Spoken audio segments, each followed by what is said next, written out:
Hello, Laura Donnelly here with The Healing Path, and I'm very excited today to be here with my friend Marisa, Raymond. And as I said, I meet people who are working in the healing field that are all over the world. And one of the things I love the most about the internet is being able to connect with people in all different subject areas and living in all different parts of the world.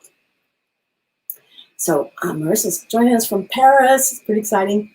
And speaking on the healing path, she'll tell you a little bit more about her work and about her history. But we're going to talk today a little bit about creating more joy and ease in parenting, and how that really starts with ourselves. And that is just really part of the healing path.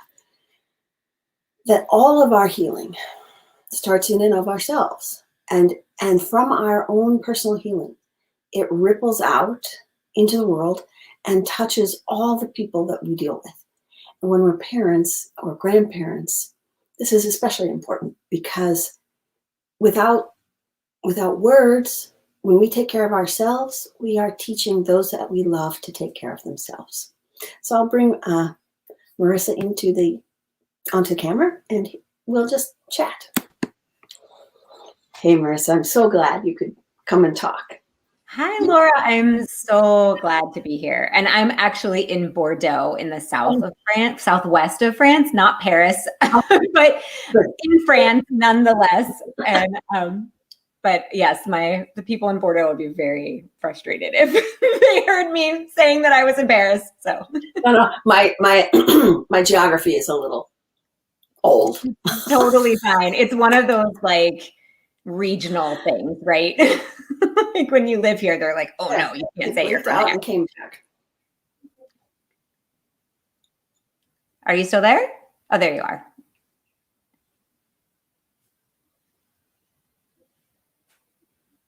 I can see you, right.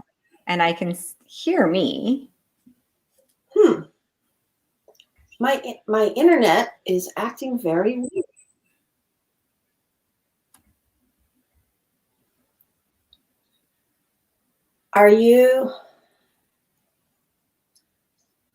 Can you see me or not see me? Because I can see you, but you're frozen. There we go. Yeah, I can see you. Good. And it's a little bit. I love the internet. It's almost perfect. Yeah, it's still only as good as the satellite.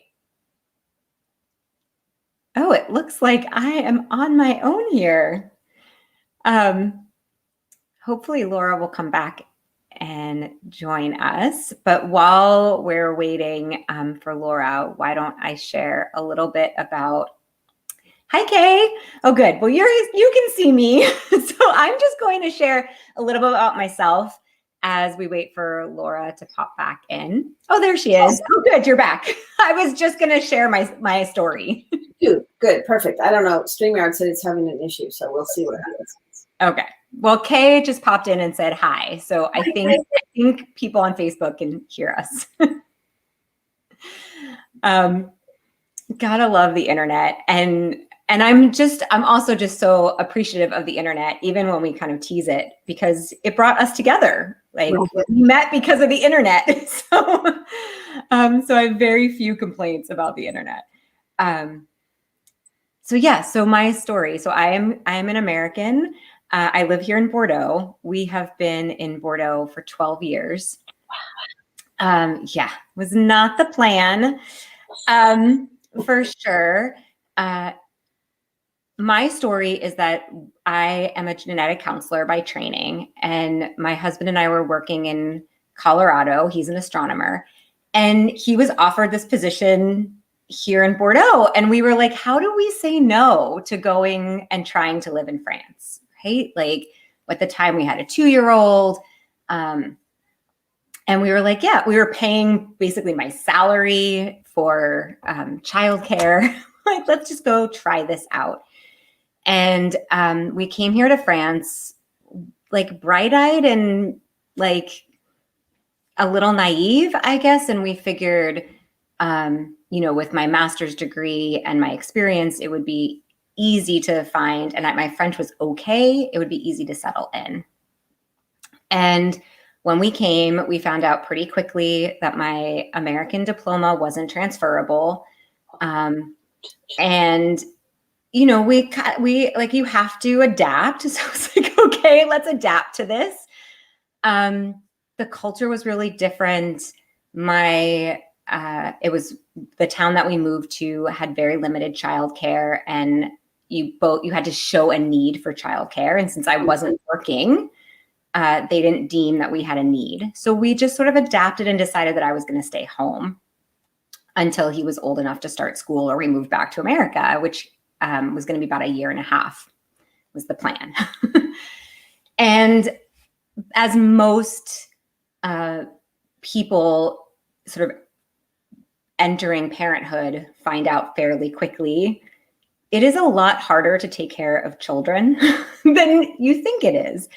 And especially to be around them 24/7 in a new culture, far away from, even if you're not in a new culture, far away from family and friends, and to be so out of your comfort zone that you almost freeze, which is what happened to me. I didn't know how to support myself. I had all these tools, like, don't get me wrong, I'm a genetic counselor, like I was trained in self-care tools, but you don't put them into practice as easily when it's up to you, right? It's easier to tell other people what to do than to do it yourself. And that's what happened to me. And I ended up burning out, just physical and mental burnout, trying to take care of everything and do everything on my own and support my husband's career, and still being in this place of frustration that then turned to bitterness because things weren't going the way that I'd wanted them to. Looks like Laura disappeared again, but I'll just keep going. And maybe this resonates with you. As part of, and I just will never forget that day where the doctor said to me, like, these symptoms that you're having are physical manifestations of all this emotional stuff, and you need to get it together for your own health. Otherwise, you cannot take care of your child. And so in starting that journey of having to take care of myself, and I have the sign behind me, peace begins with me, right? Like, the universe sent me all these messages. Like, it starts with you. You cannot take care of other people effectively and for a long term if you are not doing the work on yourself. And all of that led me to kind of finding other ways to take care of myself. So because I had this 3-year-old at the time, and then I had another child, because I had these 2 children, taking care of myself meant not that I could walk away and leave and go to a yoga class or, meditate, or get a massage or anything when you don't have that support. So I had to figure out ways to incorporate my children into my self-care, and it kind of became this family care. And so part of what I do now, working with families, is showing them how to create more ease and joy as a unit. Because when you can bring your children into your self-care world, when you can role model that for them in front of them, then they're also not only seeing you take care of yourself, but they're learning the skills themselves to take care of themselves. And later on, and it breaks that cycle of, people pleasing and suffering in isolation, right? So that is really how I ended up doing the work that I'm doing now. So I still see patients remotely as a genetic counselor, and then the majority of what I do in my business is playful parenting, parent coaching, and family yoga. And I also teach yoga in the schools here as well, because the sooner you can teach kids how to be mindful and how to protect their emotions and connect with their emotions and not fear all of the emotions, the whole range of emotions, then, you're planting those seeds for them in the future. So it has been a journey. And yay, you're back. And I just finished my story. I live in the country, and sometimes when it rains, like in the winter, the squirrels run on the cable lines, and the cable lines are up in the air. And then in the spring, when it gets wet, the water goes into the cable, and it's been fine, but heaven only knows what's happening today.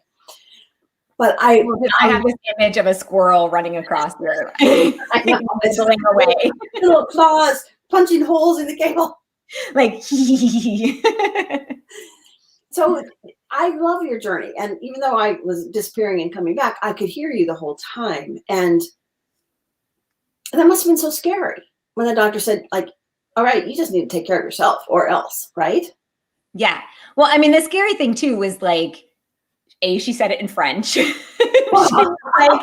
And she was like, if you don't take care of yourself, you're going to end up in the hospital in France. And, like I said, my French was fine, but it was just like, do I really want to go through this healing process, which is a lot of dealing with my discomfort of being in a foreign country?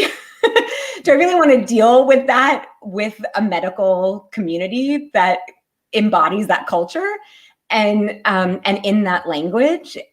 So just in terms of my own, like that was going to trigger me.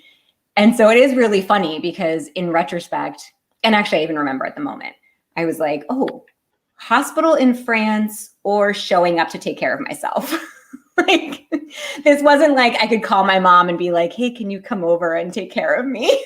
Right? This was like, really even further, like that was even more out of my comfort zone than like actually following the tools that I had and that I already knew I could trust myself. So, yeah. So then what you did really was kind of just dive back into the things that you knew that, and I think this happens to lots of young mothers, new mothers, whether they're young or not so young, is the baby, a young child needs so much, right? And it's and of course, when the babies first come, it's immediate, right? And you just get into the habit of taking care of them first and then yourself second.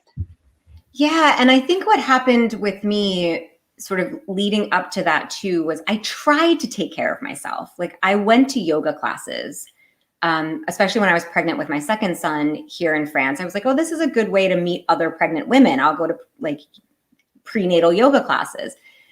But the culture here was different. And so you walk out of class and you just go your separate ways. There wasn't this like, oh, let's go, go grab a food or, and especially when I had a 3-year-old at home.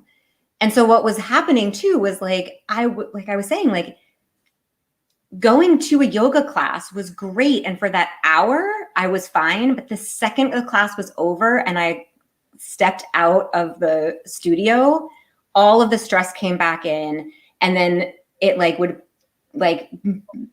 kind of go through my head on the tram ride home. Like, what's the house going to look like when I get home? And then by the time I got home, it was like all of the Zen was gone. Right. And so I had started thinking that I have to be away from my children to take care of myself, which wasn't sustainable when you're with when you have that role of being a parent.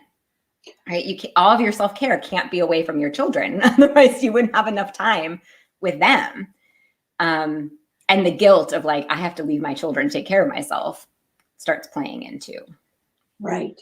And I also love what you said about that when you take care of yourself and you make it a family project for everybody to take care of themselves, it creates a different energy in the whole house. Yeah. And in the interpersonal relationships, and kind of a respect for each other. Yeah, and I love what you said about energy, because that was the thing that really came up for me, right?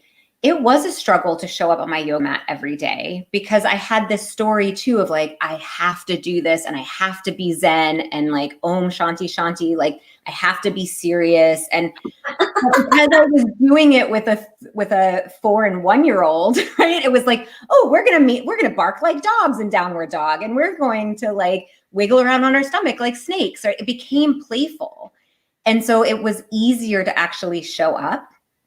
And what I learned pretty quickly in doing that was that my kids want attention, right? Like they don't care how they're getting attention, they just want attention.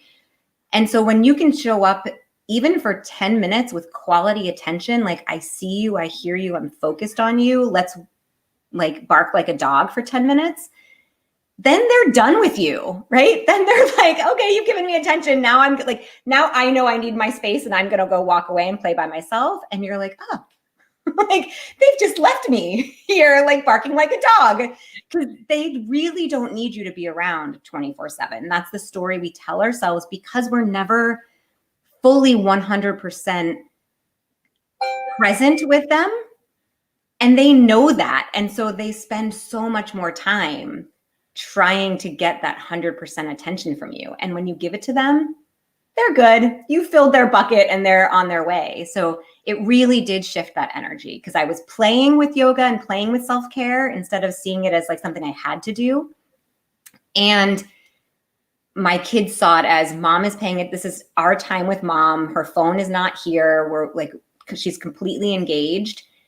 And now our time is over. She's going to go do something else and we can go do something else. And this is when they were little. Like, I'm not talking about when they were old enough to sit on the couch and read. Like, this was when they were 4 and 1 year, one, and they recognized on their own, like, yeah, we're good. We don't need you. We're tired of looking at your face. Yeah. I mean, you said so many things. The real attention, the real focus is important. And the giving the children permission to be themselves by themselves. Yeah. And I think sometimes this happens it gets out of balance also when both parents work out of the home. And then when they get back home and get the kids from daycare or something, they try to make up for all the time that they were apart. Yeah. And really, the kids have been kind of overstimulated in daycare with kids around all the time and all this stuff, that they might just need, like you said, 15, 20 minutes of personal one-on-one time. And then they might want to take care of themselves kind of quietly while you make supper. And it doesn't have to be this, what do I want to say? It's kind of like makeup energy. Like, I don't think you can make up energy. You know, you just can be here now or be somewhere else. And being in your head somewhere else or being on your phone is being somewhere else. Yes. And I think, what came up when you said that is this quote that I actually shared, and it keeps coming up so I know it's an important one. But it's this quote by Ang Kim, who is Eckhart Tolle's wife, right? And she's a spiritual mentor in her own right. And she talks about how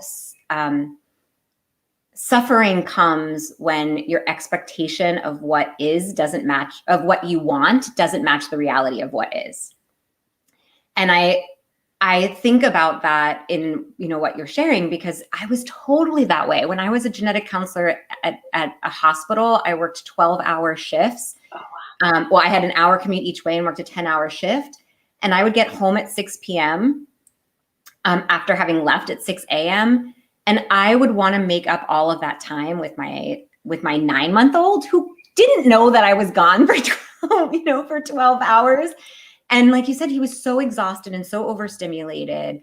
And it was my guilt, right? And my shame and my unhappiness about kind of the parent that I had expected to be and the parent that I was. And that, again, goes back to doing your own healing, because all he was doing and all children are doing is putting up a mirror for us, right? Like he wasn't saying, Mom, you need to pay attention to me. It was me saying, I need to pay attention to him. And why was I saying that? Well, because I wanted his attention. Like I wanted him to love me and to know I loved him. And to, like, I had this whole story in my head, and which was not serving either one of us. And so, you know, so much of what you share with the healing path is exactly that. Like, when we bring this baggage from our own childhood, and we, good or bad, right? Like, Yeah.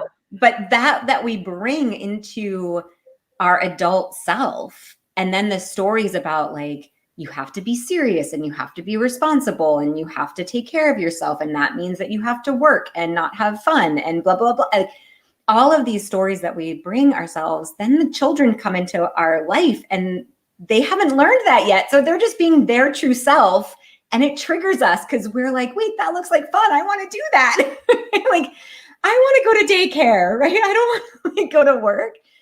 And so it really is like the beliefs and the thoughts that we're having that are underlying all of that. And we're doing it mindlessly. And kids are just being kids. They're just enjoying this experience. And the second that I was, you know, as part of my healing path, that really challenged by and with getting clear on my values. Like, what kind of parent do I want to be? What kind of woman do I want to be? What, you know, what kind of I always joke about how my husband like triggered me in so many different ways.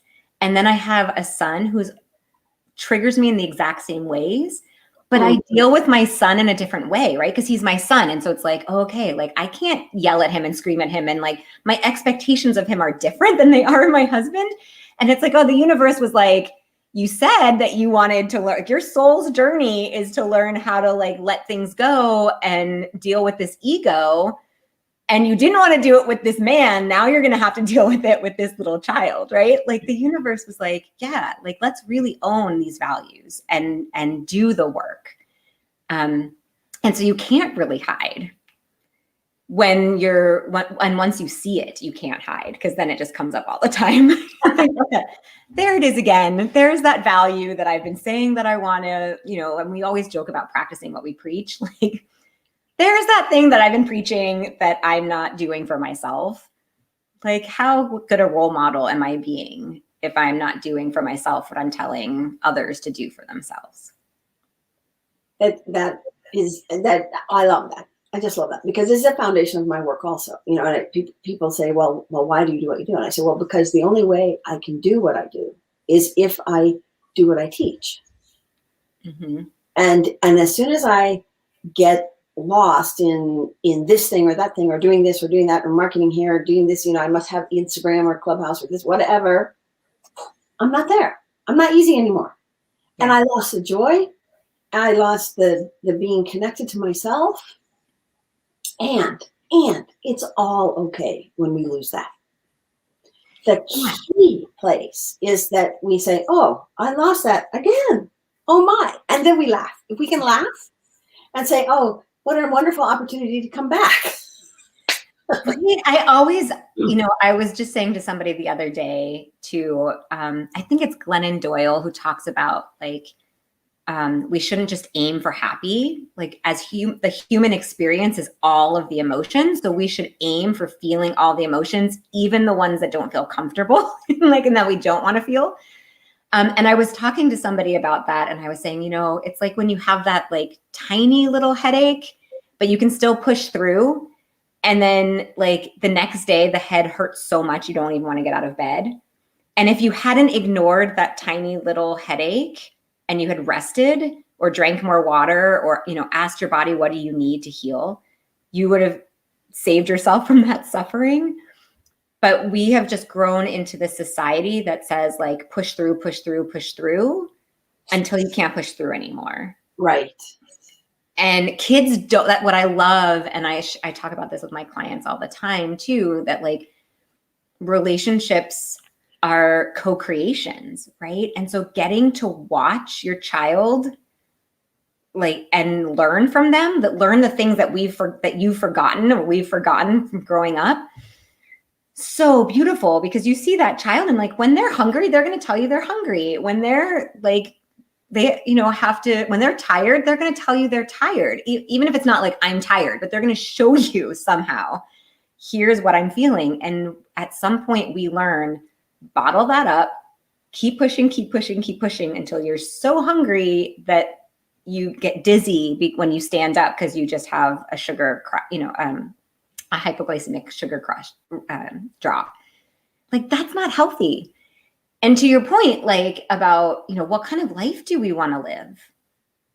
Like, do we want to live this life where at the end of our life, we're like, oh, yeah, like I kind of missed out on the fun part. Like, no, I remember reading Elizabeth Kubler-Ross, right? Like she talks about, she's like, nobody on their deathbed is like, oh, I wish I had worked harder. Right.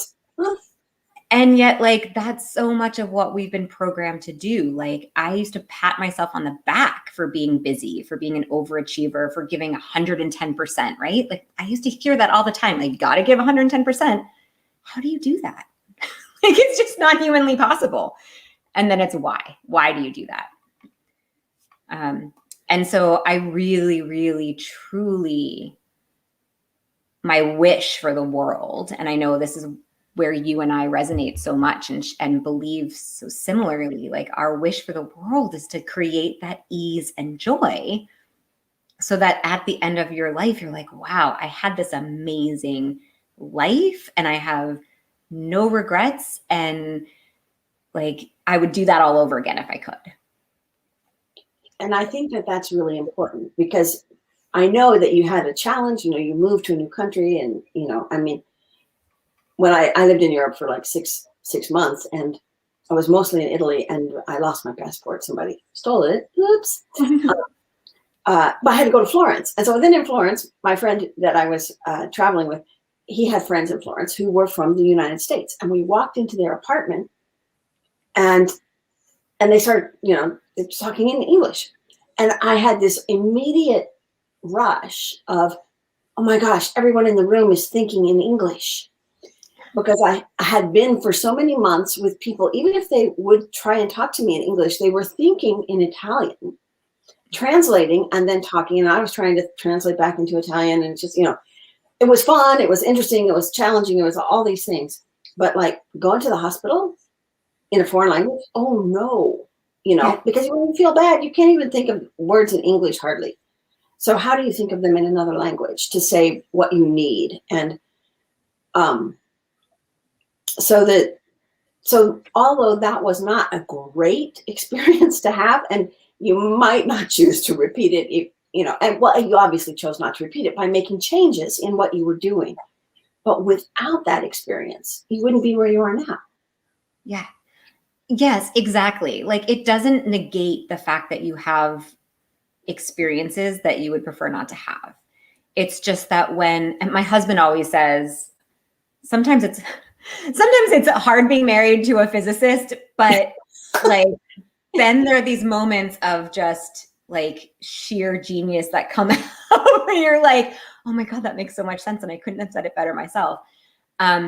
He talks a lot about averages, right? And he's like, if you're aiming for your perfect average day, it means that 50% of your days are going to be worse than average. Right? Like we sit here going like, I want today to be a 10 and every day has to be a 10, but that's not possible because it's over the course of your lifetime and there is an average and you can't live at the average of 10 or 10 becomes the average, right? So like, it's awesome to aim for that 10, but we also have to accept that there are going to be days that feel like a 2 or a 3 or even a 1, and it's all good. And it averages out and we get to that place where we're like, yes. And I love what you're saying because, had we not moved to France, I wouldn't have met you, for example. Oh, that's true. Moving to France made me have to change careers, which led me to becoming an entrepreneur, which led me to make it work online. And that's where we met. So there are people in my life, and I probably wouldn't have had I wouldn't have had my second child. I probably would have had a second child, but it wouldn't have been this second child, because this second child was conceived and born in France. Right? Like, so those experiences shape our future, and we get to choose, do we want to see them as these, sad stories that we carry with us, or do we want to see them as lessons that planted the seed for these things that are going to grow in the future?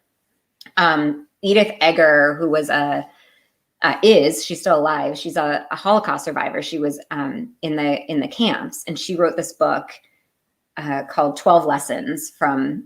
All right, have you read it? It's amazing, right?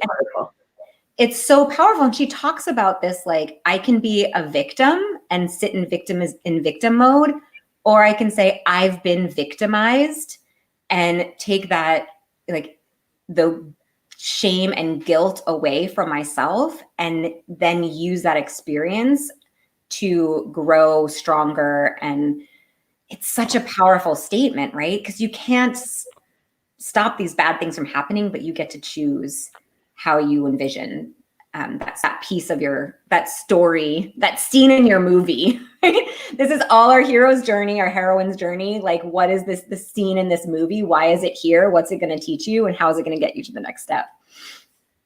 Right. So it's for me, her book was like really resonates with your work and my work. Choice. What are you going to choose to do? How are you going to choose to frame this adventure? Yeah. And that's what I kind of try to say, that, is this a terrible thing that's happening, or is this an adventure? Yeah. Because like if you look at the Odyssey, I mean, man,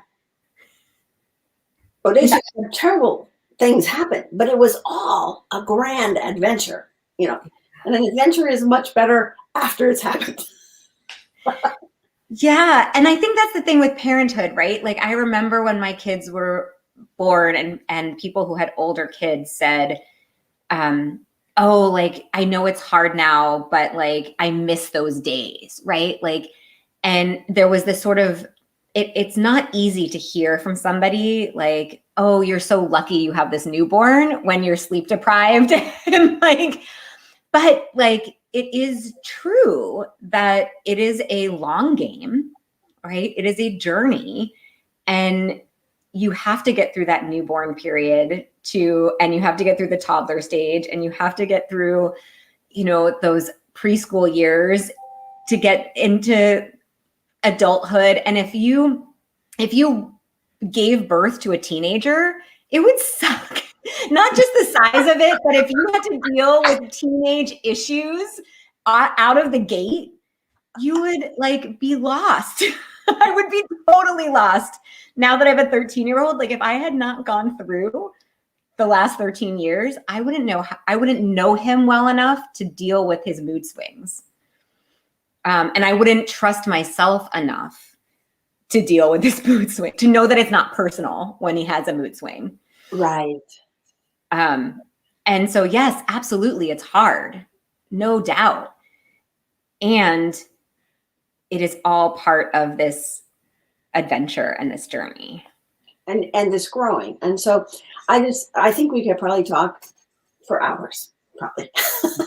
And I just want to say one more thing. Having that part of why that makes it feel calmer and easier as a parent, when you and as a person, when you give yourself permission to see it that way, to see that it's you have choices about how you're going to respond to this, it puts you back in the driver's seat, right? It puts you back in control. So that's what Edith Egger talks about, right? Like, when you're sitting in victimization, then you feel like you don't have control.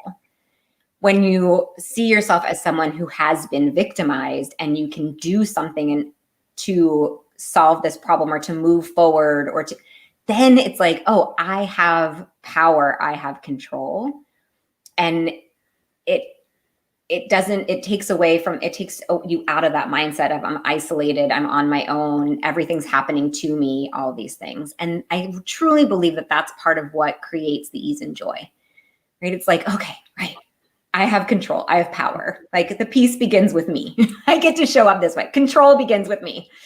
I'm speaking as a control freak. Like I love that. I love to have a little bit more control over how to deal with I can't control my son's mood swings, but I can control how I respond to his mood swings. Right. And I think what you said is really important, because I think too, responsibility falls on a new mother and on parents, and you are responsible for tons of things, and you're responsible for a lot of things you don't have control over. I mean, if the baby is colicky, if you can figure out what makes the colic, you can settle that down. But if you can't, you just have to deal with it. Yeah. And how do you deal with it? You know, if I was a colicky baby, according to my mom, and she should know, I don't remember, but she was so upset by it that maybe I wasn't even allergic to anything, but she wanted to do everything so right that when I would feel that, I would be upset, and then I would get colicky, because the first place you get upset is your gut, right? And so I mean, we got through it, but the thing is, she didn't have a lot of the tools she had later in life, and so I love that. I'm gonna put your that you.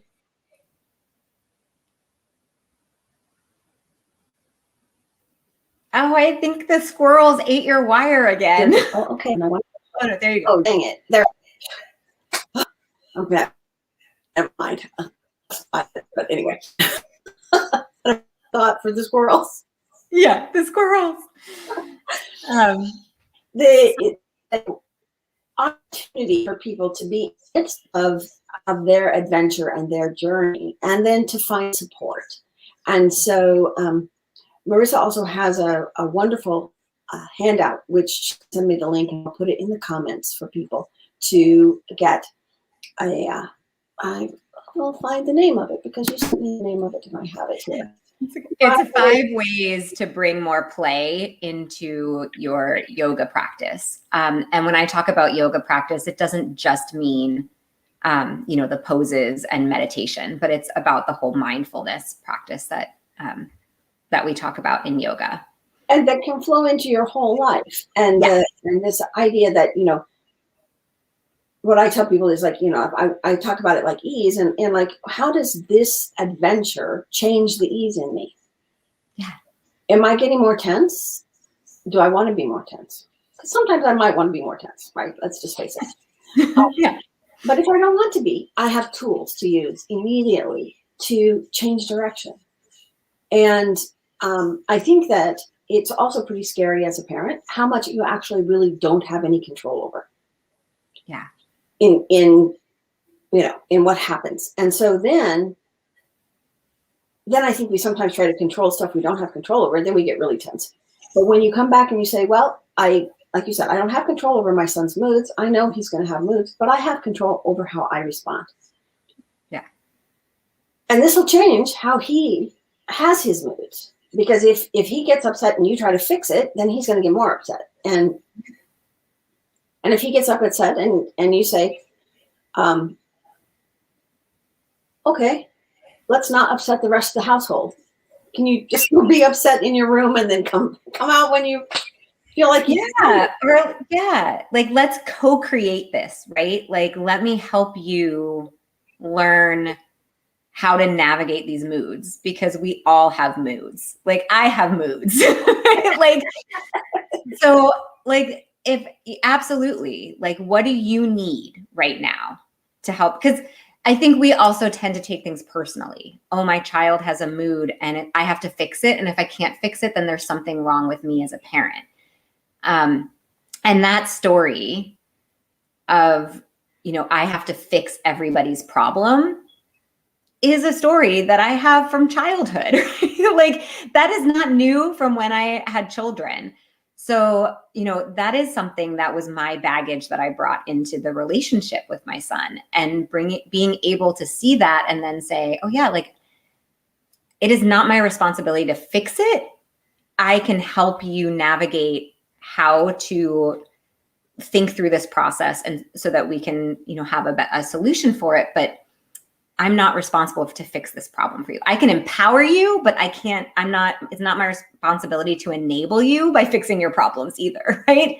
Like, and that's ultimately what we want, because I think too, like, very few parents that I talk to tell me, well, I hope when my child is 25 years old, they're still coming over for dinner so I can cut their meat. Right. Like, we want our children to be independent. We want our children to be problem solvers when they're adults. We want them to be able to stand up for themselves, to speak their truth. Like, so the more that we try and, like, fix their problems, the less we're actually role modeling the values that we want them to embody as adults too. So it does, like you were saying, control the things you can control and that you want to control, and that creates more ease and calm, because you're not sitting there fighting with something that's out of your control.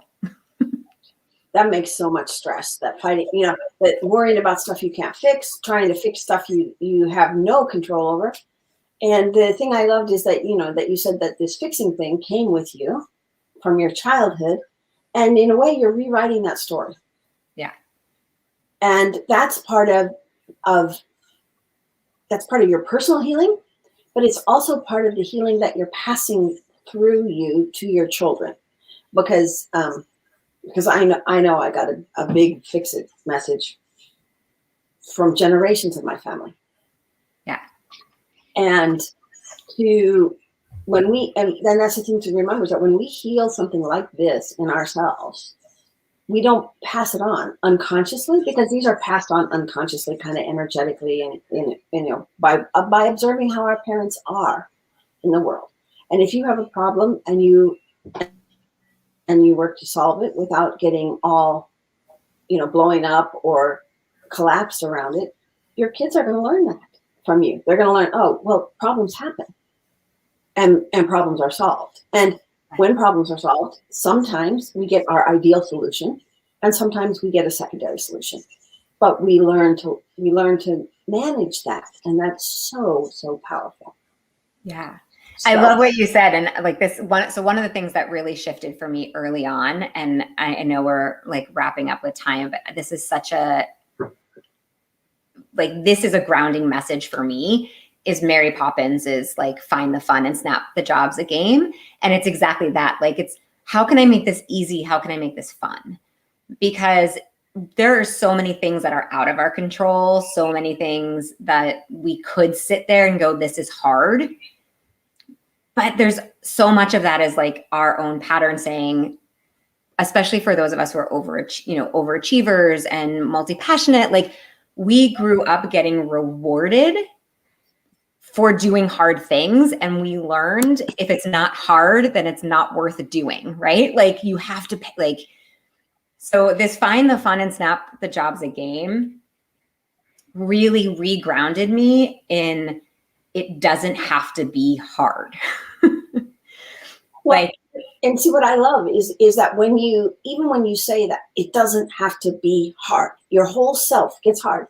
And when you say, let me find the fun and joy in this chore, even if it's a chore, your whole self changes. And it is like Mary Poppins. I just like, where's the sugar to help this go down? Yeah. And so I think that's really, I think this is also an important message for grandparents. Yeah. Because you have a second chance every parent, I believe every parent does the best job that they can with the tools that they have, the time that they have, and the knowledge they had.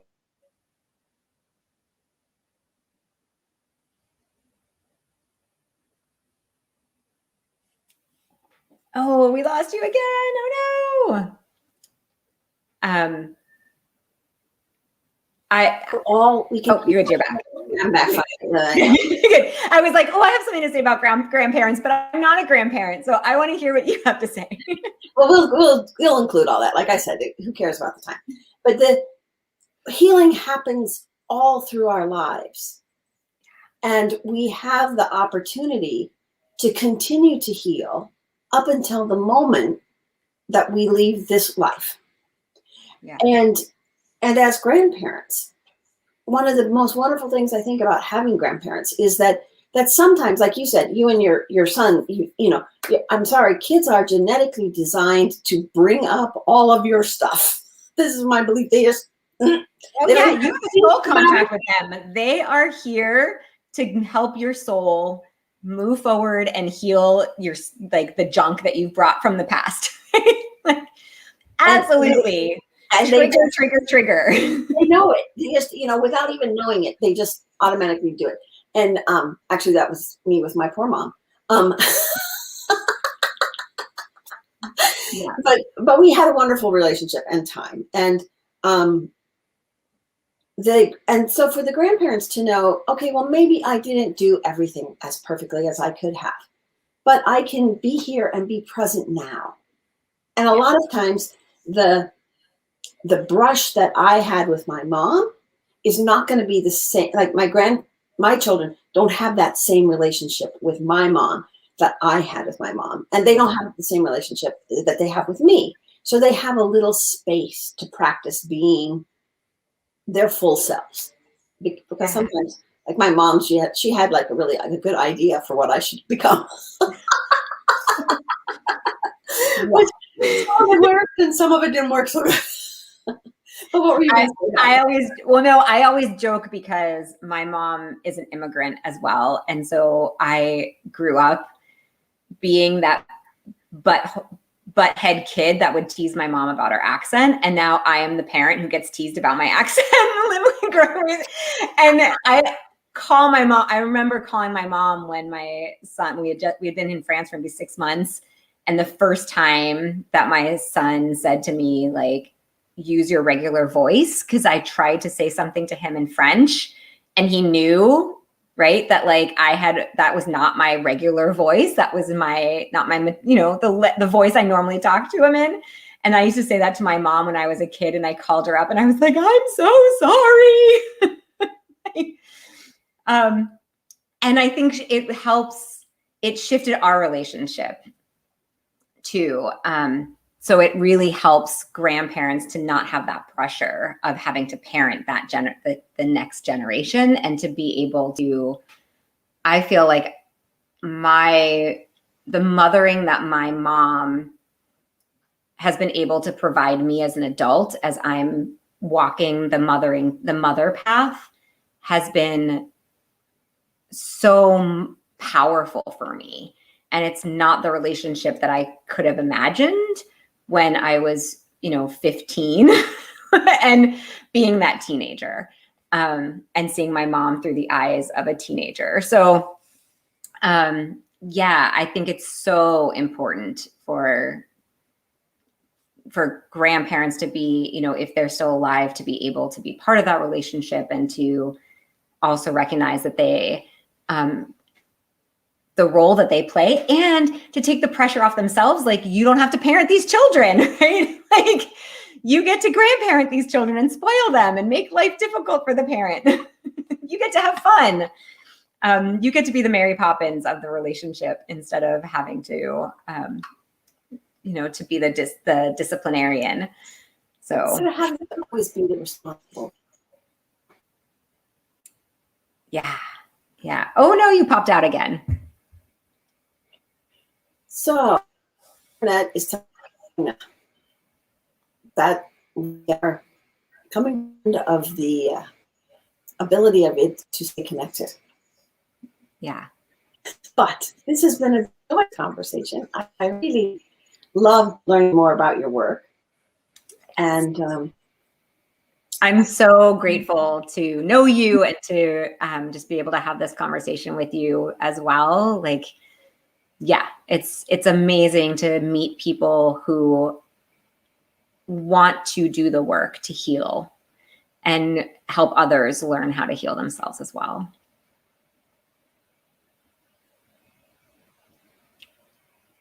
To do this work and to have colleagues that I know all over the world who are doing this, like a little network of healing, and as each little time expands, the circles run into each other. So I think it's really it has questions ahead, and you can go to Marisa's website. We'll have a link for her fun yoga with the kids, and we will answer questions here. And you can join the healing path and have a private conversation if you wish. And I'll see you next time. So thanks so much. Thanks, Laura. Take care. Bye, everyone.